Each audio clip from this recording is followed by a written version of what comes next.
चलिए आज हम पढ़ते हैं प्रमेय 1.2। क्या है प्रमेय 1.2? देखिए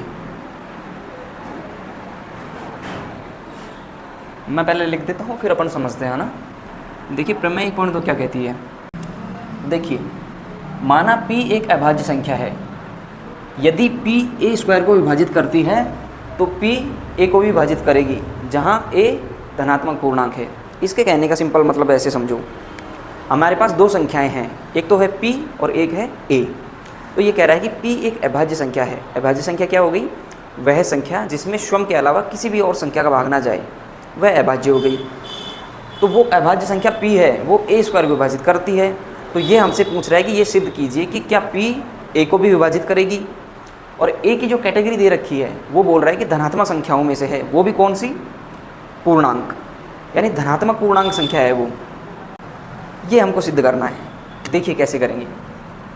पहले इसको देखिए, ये तो एक अभाज्य संख्या है, दो संख्या है हमारे पास, एक तो p और एक a। तो p तो एक अभाज्य संख्या हो गई, तो हम पहले लेते हैं a को। तो हम यहाँ पे लिखेंगे a के अभाज्य गुणनखंड। यहाँ पे हम आंसर लिखते हैं, माना a के अभाज्य गुणनखंड निम्न है, ठीक है,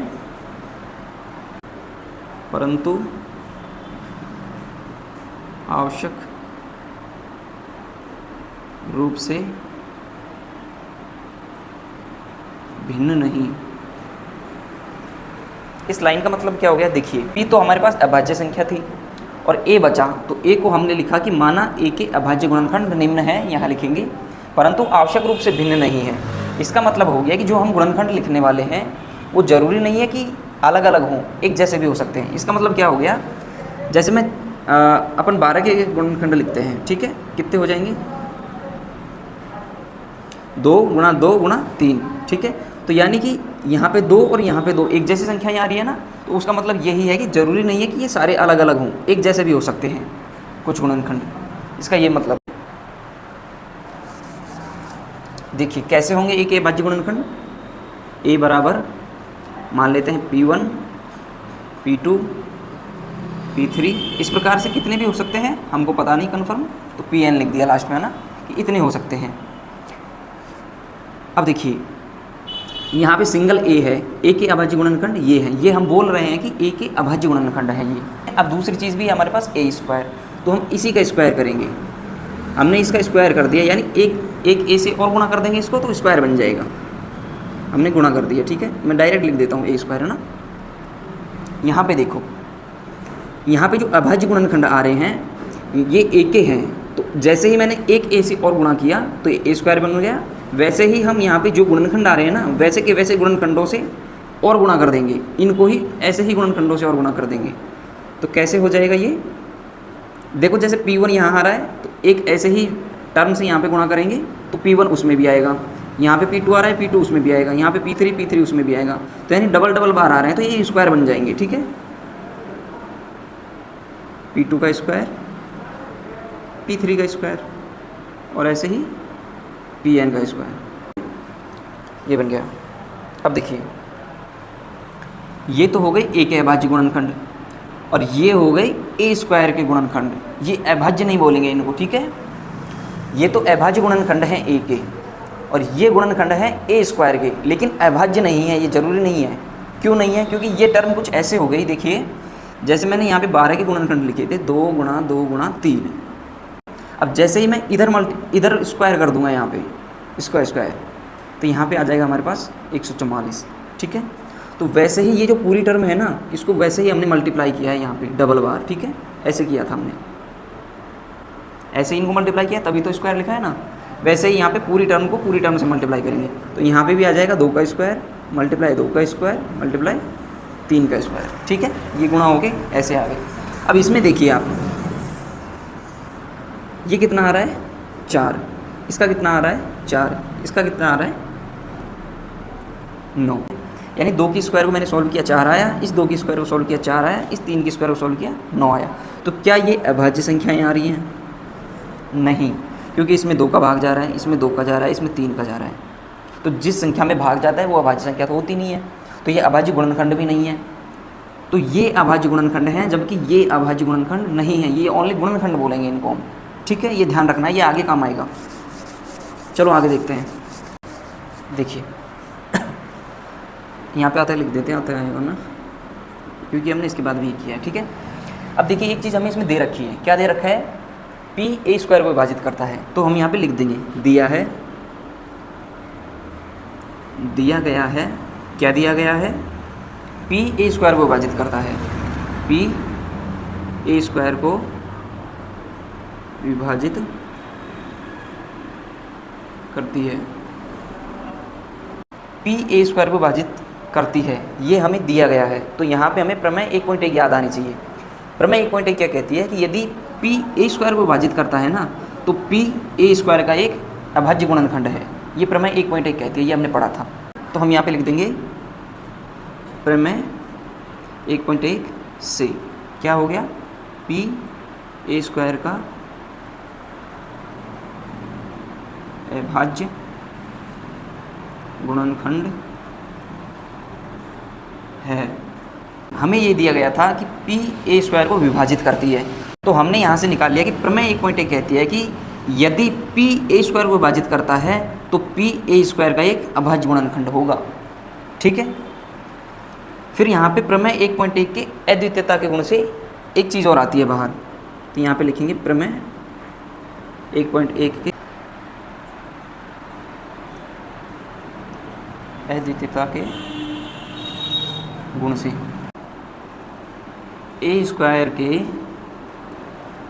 अभाज्य गुणनखंड केवल पी ए स्क्वायर के अभाज्य गुणनखंड केवल कौन से होंगे, देखो यहाँ देखो, जैसे ही हमने लिखा कि ए के अभाज्य गुणनखंड P1 P2 P3 हैं और हमने इसका स्क्वायर किया तो ए स्क्वायर मिला। हमें एक चीज़ यहाँ से पता चलती है कि यदि हम 12 के गुणनखंड करते हैं तो ये अभाज्य गुणनखंड मिलते हैं हमको। ठीक है, जैसे ही हम इसका स्क्वायर करते हैं तो ये तो 144 हो जाता है, लेकिन यहाँ पे हमको यही चीज़ें 2 बार मिल जाती हैं। एक तो ये हो गई और एक इन्हीं से गुणा करेंगे इनको, एक ये हो गई। ठीक है, तो यानी यही गुणनखंड हमको फिर से मिल रहे हैं स्क्वायर करने पे। तो प्रॉपरली तो इसमें आ तो 2 और 3 ही रहा है, इधर भी 2 और 3 आ रहा है, इधर भी 2 और 3 आ रहा है, यहाँ भी 2 और 3 आ रहा है। यानी जब ये ए था तब भी इसके गुणनखंड यही थे, और जब ये ए स्क्वायर बन गया तो प्रॉपरली इसके गुणनखंड यही आ रहे हैं, चाहे 2 बार आ रहे हैं चाहे 3 बार आ रहे हैं, लेकिन आ तो यही रहे हैं 2 और 3, इसके अलावा तो कोई संख्या नहीं आ रही। यहाँ पे वही है, देखो जब ए के अभाज्य गुणनखंड P1 P2 P3 हैं तो इसके स्क्वायर करने पर भी यही गुणनखंड आएंगे, ये कहना चाह रहा है। चाहे ये 2 बार आ जाए चाहे 3 बार आ जाए, लेकिन आएंगे यही, इनके अलावा कोई संख्या नहीं चेंज होगी। तो इसके कहने का मतलब है कि ए स्क्वायर के अभाज्य गुणनखंड केवल P1 P2 P3 dash dash dash Pn होंगे। ठीक है, ये अद्वितीयता का गुण हो गया। अद्वितीयता का मतलब हो गया कि जो ए के गुणनखंड है वही ए स्क्वायर के गुणनखंड होंगे, चाहे वो 2 बार आ जाए चाहे 3 बार आ जाए चाहे 4 बार आ जाए। अब यहाँ से आगे देखिए, देखिए यहाँ पे जब हम कह रहे हैं कि पी ए स्क्वायर का एक अभाज्य गुणनखंड है, यानी ए स्क्वायर के जो अभाज्य गुणनखंड होंगे उनमें से ही एक संख्या पी है। ठीक है, और दूसरे नियम से हमने ये लिखा है कि ए स्क्वायर के अभाज्य गुणनखंड ये हैं, ये सारे ये समूह। तो क्या हमको ये नहीं कहना चाहिए कि पी उस समूह में से ही कोई एक होएगा, क्योंकि ए के ही अभाज्य गुणनखंड हैं वो, तो उनमें से ही कोई एक है पी। तो यही लाइन यहाँ लिखते हैं हम, पी को P1 P2 P3 Pn में से ही होना चाहिए। ठीक है, ये हमने ये दिखा दिया कि P को इस समूह में से ही एक होना चाहिए, क्योंकि ये ए स्क्वायर का अभाज्य गुणनखंड है और ए स्क्वायर का एक अभाज्य गुणनखंड P भी है, तो P इस समूह में से एक है। अब यहाँ पे हम लिखते हैं इसको, चूँकि हमको दिया हुआ था कि ए के अभाज्य गुणनखंड हैं P1 P2 P3 Pn, ये तो ए के अभाज्य गुणनखंड थे और यहाँ पे हमने लिख दिया ए स्क्वायर के अभाज्य गुणनखंड ये होंगे। तो क्या दोनों मैच नहीं कर रहे, सेम ही तो हैं दोनों भाई। ए के भी अभाज्य गुणनखंड हैं ये, और ये ही ए स्क्वायर के अभाज्य गुणनखंड हैं। और यहाँ पे हमने लिखा है कि P को P1 P2 P3 में से ही एक होना चाहिए, यानी P जो है वो इन्हीं में से कोई एक है। तो जब इन्हीं में से कोई एक है और ये सारे ए के अभाज्य गुणनखंड हैं, पी भी आ रहा है इनमें, तो पी ए को जरूर विभाजित करेगा, क्योंकि जो गुणनखंड होते हैं वो अपनी संख्या को जरूर विभाजित करते हैं, विभाजित करने पे ही गुणनखंड बने हैं वो। तो यहाँ पे मैं लिख सकता हूँ, इसलिए पी ए को अवश्य विभाजित करेगा। ये सिद्ध होती है प्रमेय 1.2। देखिए एक बार फिर से मैं रिवाइज कर देता हूँ इसको। यहाँ पे हमने माना है कि ए के अभाज्य गुणनखंड निम्न हैं परंतु आवश्यक रूप से भिन्न नहीं हैं। उसका मतलब हो गया कि ए के अभाज्य गुणनखंड हैं ये, लेकिन ज़रूरी नहीं है कि ये सारे अलग अलग हो, इनमें से कुछ एक जैसे भी हो सकते हैं। 2 डबल बार आ जाए, 3 डबल बार आ जाए, 5 डबल बार आ जाए, है ना, या 3 बार आ जाए, तो आवश्यक नहीं है कि ये सारे अलग अलग हो, एक जैसे हो सकते हैं। उस लाइन का ये मतलब हो गया। अब जैसे ही हम यहाँ पे ए का स्क्वायर करते हैं तो इधर इन सारे अभाज्य गुणनखंडों का भी स्क्वायर हो जाएगा। तो यहाँ पे तो हम बोल सकते हैं कि ए के अभाज्य गुणनखंड है ये, लेकिन यहाँ नहीं बोल सकते कि ए स्क्वायर के अभाज्य गुणनखंड है ये, क्योंकि जब स्क्वायर हो जाता है किसी संख्या का तो वो अभाज्य नहीं रह जाती, वो भाज्य हो जाती है स्क्वायर होने पे। तो यहाँ पे स्क्वायर हो गया अभाज्य गुणनखंड का, तो वो भाज्य हो गया। ठीक है, ये ध्यान रखना है। तो हमको दिया गया था वहाँ पे कि पी ए स्क्वायर को विभाजित करता है, तो वो हमने यहाँ लिख दिया।